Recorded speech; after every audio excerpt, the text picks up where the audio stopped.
Okay, so importing a new catalog. Different ways of doing things, different outcomes. As you can see, we've got the all import open. We've got your options between the new import, managing an import, and the settings. The settings we don't need to worry about. The new import we actually do not need to worry about.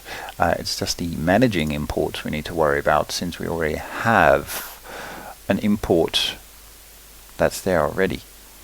A new import would just do another import session, and then you have two imports living in there concurrently, and one doesn't necessarily check the files that have been altered for the other one, and that's the kind of thing we want. So in order to establish that, we can actually go into the import settings of the existing import session, and you can see that in here this is the current file being used, which is the latest. But if one were to update it to a later version, all you'd have to do is upload a new one, and then it will be using a new file to compare against and use the record matching for the reference number, which is what we wanted in the first place. I believe if we use the option of saying a new import and go through the steps that way to accomplish the same thing, that's where the SKU codes come into effect. Even though they're not being used, that's where they come into play. Doing it this way should be good, because this way it's checking the file. So imagine this to be a newly uploaded file, which you can do through here. This is the reference it uses to check whether files have been altered or not, and the options are checked here to create new posts if there are new records, or change the ones that have been updated. And that's really all there is to it.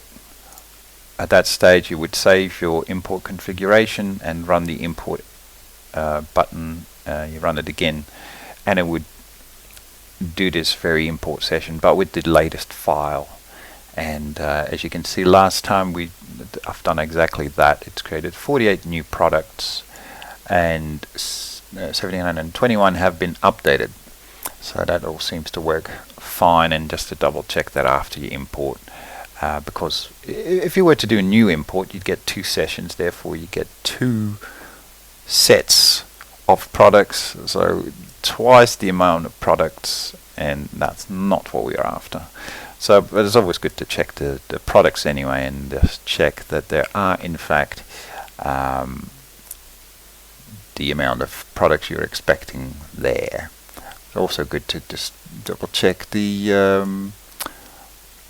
album art is all there, and if we have still got it installed, I think we can, under WooCommerce, we can go to missing images, just check if there's anything gone awry. There seems to be a few out there to check, 8 items in total. So that might be a case of the file names needing to be adjusted. It might have a capital where there ought to be a lowercase, that sort of thing.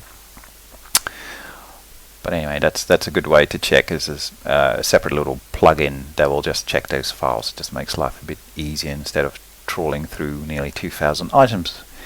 So I hope that helps. If you have any questions, you know where to find me. Thank you.